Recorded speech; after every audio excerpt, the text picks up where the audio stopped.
Okay तो अभी हम लोग प्रॉब्लम देखते हैं 3675 minimum operation to transform string. ये वीकली कॉन्टेस्ट 466 का सेकंड प्रॉब्लम है। हमें एक स्ट्रिंग दी हुई है और हमें उसके कैरेक्टर्स जो भी हैं वो मूव फॉरवर्ड करने हैं वन एट अ टाइम, और हमें इवेंचुअली स्ट्रिंग को सारे कैरेक्टर्स को ए में कन्वर्ट करना है। ठीक है, तो हम कोई भी कैरेक्टर पिकअप कर सकते हैं स्ट्रिंग में से और उसकी सारी अक्रेंसेस को हम एक कैरेक्टर फॉरवर्ड मूव कर सकते हैं। तो जैसे ये एग्जांपल बहुत छोटा है वाई जेड का, उन्होंने ये वाला एग्जांपल भी लिया हुआ है।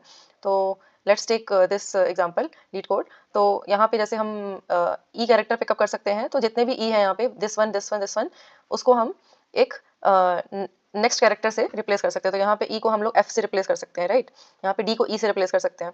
तो ई को हमने अगर लेट्स से एफ में रिप्लेस कर दिया तो हमारी स्ट्रिंग बन जाएगी L F F T C O F C O D F. ठीक है, और उसके बाद लेट्स से हमने कोई और कैरेक्टर पिकअप कर लिया, लेट्स से डी पिकअप कर लिया। अब हम डी को नेक्स्ट कैरेक्टर में कौन से में कन्वर्ट कर सकते हैं, ई में, राइट। तो हम इसको ई में कन्वर्ट करने की कोशिश करेंगे। ओके तो अभी यहाँ पे हम लोग देखें, अब हमें फिर से ई को पिकअप करना पड़ेगा और उसको फिर से आगे वाले कैरेक्टर में ट्रांसफॉर्म करना पड़ेगा। तो हमें कहीं ना कहीं ये देखना है कि हम इस तरीके से कैरेक्टर्स को पिकअप करें कि हमको वो वापस से कैरेक्टर ना मिल जाए। तो इसका बेस्ट तरीका ये है कि हम लोग अगर जैसे स्मॉलेस्ट कैरेक्टर उठाएं, तो यहाँ पे हमारा स्मॉलेस्ट कैरेक्टर जो है वो सी है, और उसको फिर नेक्स्ट कैरेक्टर जो भी हमारा अवेलेबल है स्ट्रिंग में उसमें कन्वर्ट कर दें। ठीक है, तो यहाँ पे सी को डी में कन्वर्ट कर दें, फिर ये भी ये डी हो जाएगा। उसके बाद फिर दोनों डी को उठा करके फिर ई में कन्वर्ट कर दें, क्योंकि फिर हमारी जो अकरेंसेस है ई की वो बढ़ जाएगी। फिर ई को उठा के नेक्स्ट जो भी अवेलेबल कैरेक्टर है उसमें कन्वर्ट कर दें, तो next available character will be L. तो हम ई को सारे एल में कन्वर्ट कर देंगे। तो इस तरीके से हम लोग अगर करेंगे, जो भी अवेलेबल कैरेक्टर्स हमारे हैं स्ट्रिंग में उसमें हम लोग अगर कन्वर्ट करेंगे, तो हमारा इस रोलिंग तरीके से जो ऑपरेशंस होंगे वो मिनिमाइज हो जाएंगे और हमारा आंसर निकल आएगा। तो हम लोग एक इसको यहाँ पे एग्जांपल देख लेते हैं कि हम लोग कैसे करने वाले हैं ये चीज़। तो हमारी जो फ्रीक्वेंसी है कैरेक्टर्स की वो हम निकाल लेते हैं। फ्रीक्वेंसी का एज सच यूज़ नहीं है, बट हमें ये पता करना है कि वो कैरेक्टर एग्जिस्ट भी कर रहा है वहाँ पे कि नहीं, इसलिए फ्रीक्वेंसी विल हेल्प।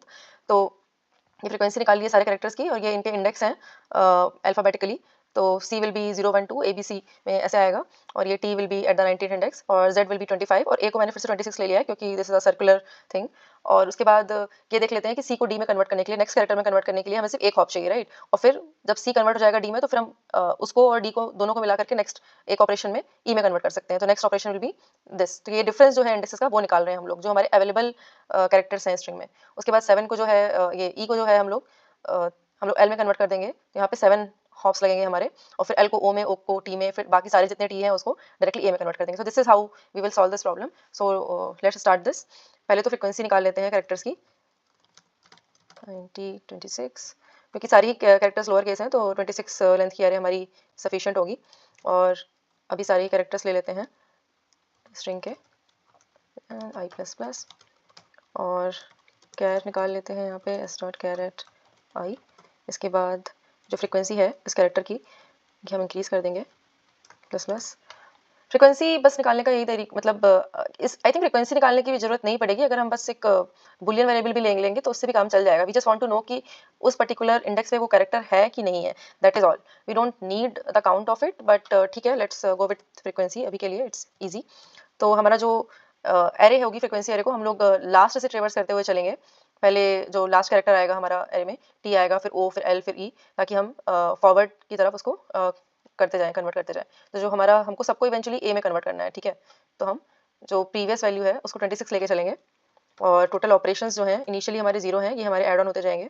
हम लोग लास्ट इंडेक्स से चलेंगे और ग्रेटर देन 0 रखेंगे, क्योंकि ए को लेने की कोई ज़रूरत नहीं है। अगर हमारे एरे में ए आ रहा है तो we should not consider it, because that is already a, तो उसको ज़रूरत नहीं है।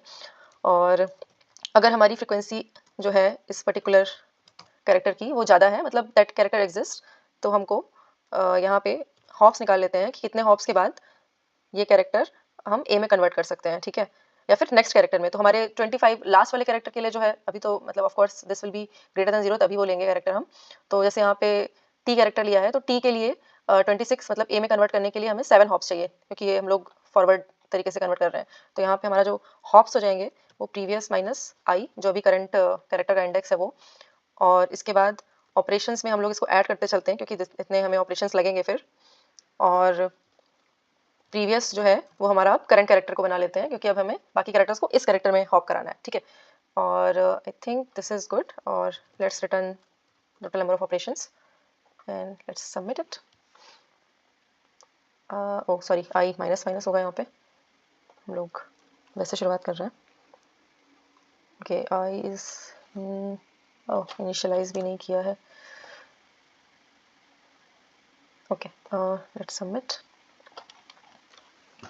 तो जो टाइम कॉम्प्लेक्सिटी होगी इसकी, वो हमारी स्ट्रिंग को रिवर्स करने की time complexity order of n होगी, स्ट्रिंग की लेंथ।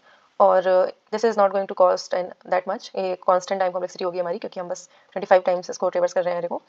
और या I think that was all for this video. Thanks for watching and I will see you next one. Bye bye.